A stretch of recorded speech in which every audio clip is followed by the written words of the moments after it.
Pogovore o trajnostnem razvoju nadaljujemo z Tomislavom Tkacem, vodjo programa Energetika v Društvu za sonaravni razvoj Fokus.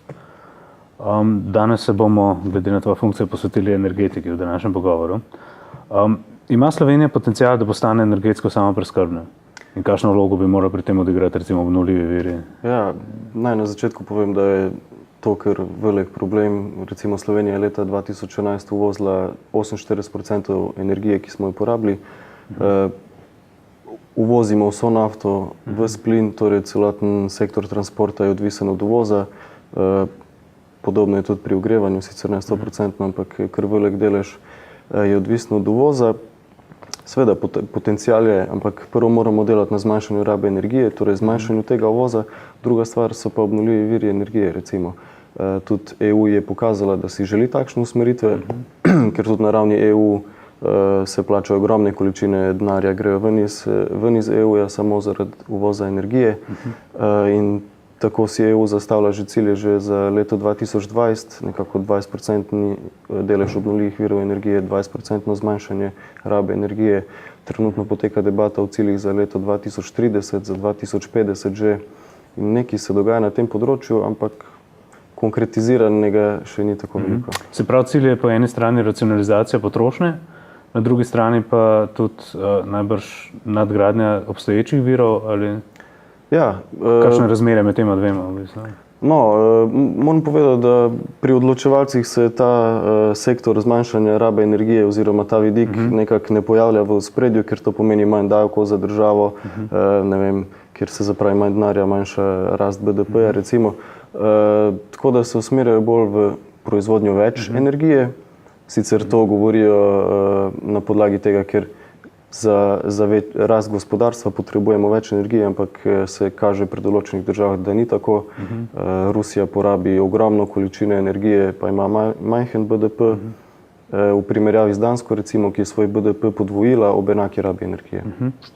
Koliko pa je, če pogledamo recimo racionalizacijo potrošnje na ta način, koliko je sploh manevrskega prostora v Sloveniji? Ogromno. Lahko se lotimo kar vseh sektorjev. Pri transportu porabimo zelo veliko energije. Kar se tiče gospodinjstev, ravno izvajamo en projekt zmanjševanja rabe energije v gospodinjstvih, kjer se je izkazalo, da že z nekimi osnovnimi ukrepi, zamenjava žarnic z varčnimi sijalkami in taki varčevalni nastavki za pipo, stikalo za elektriko, stikalom za izklop, že s takimi ukrepi lahko dosežemo 10% prihranek energije. Če k temu dodamo še neke vedenjske spremembe oziroma spremembe navad, so lahko ti prihranki še večji. Če se pa lotimo tega na neki infrastrukturni ravni, z nekimi strukturnimi rešitvami, da bi začeli celovito obnovo stavb v Sloveniji, ker stanovanjski fond oziroma stavbni fond je zelo star pri nas, vsako leto starejši, energetske izgube zaradi tega so ogromne. Tako da nekako usmeritev v obnovo teh stavb bi pomenila tudi obenem zmanjšanje rabe energije, po drugi strani pa tudi nek zagon gradbenemu sektorju. Zakaj se zdi, da je pri nas energetski sektor v bistvu v prvi vrsti poligon za neka, recimo temu projekcijo vpliva različnih lobijev?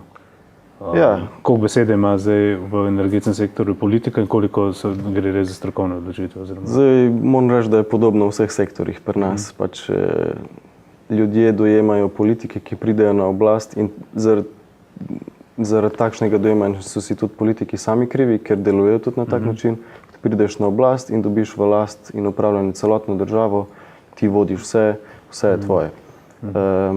Zato se potem tudi nastavlja lastne ljudi, ki so pripadni tebi oziroma tvoji poziciji v vodilna mesta v sektorju in pa tudi v državnih podjetjih.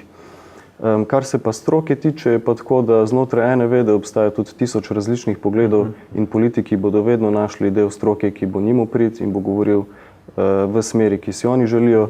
Po drugi strani se bojo potem pojavljale diskreditacije tistega dela stroke, ki se ne strinja s takšnim vidikom.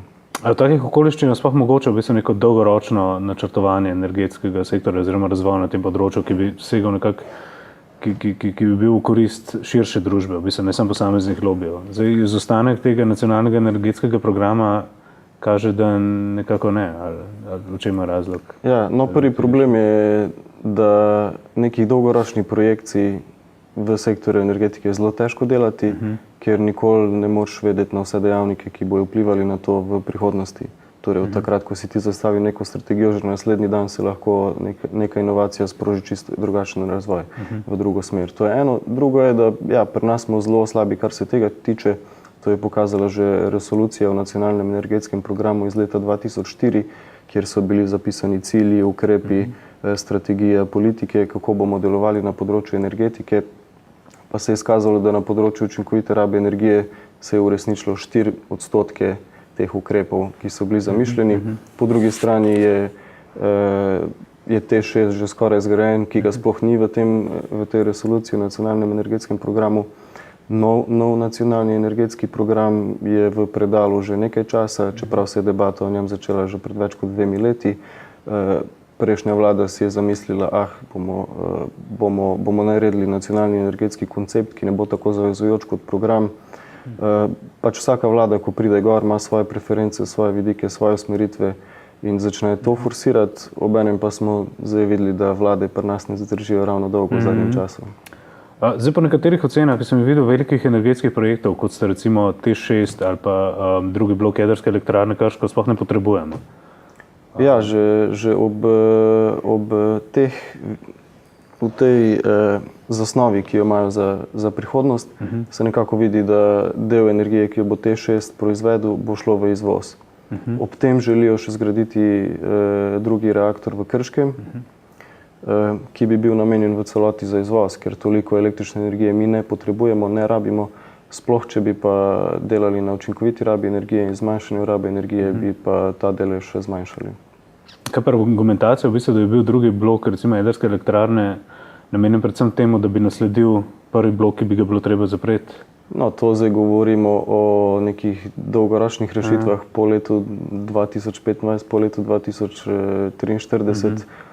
Mislim, da se z obnovljivimi viri da to... na drugih področjih energetike, kot se ravno kar rekla. Tako je. Mislim, da se z obnovljivimi viri do takrat da nadomestiti to, oziroma predvsem z racionalnejšo uporabo energije. Čemu potem pripisujete vztrajanje pri teh projektih? A gre samo za grabež javnih sredstev v bistvu in za vpliv teh zakulisnih interesnih skupin? Ali? Delno je verjetno tudi tako. Gre za velike projekte, veliko denarja gre noter, so centralizirani, torej moč odločanja ostaja v nekih pozicijah, ki jih je lažje nadzorovati, kot pa če recimo pri obnovljivih virih energije, kjer imamo, ne vem, nešteto proizvajalcev energije, vse te nadzorovati, kako bojo proizvajali, na kak način bojo prodajali elektriko, na kak način jo bojo porabljali.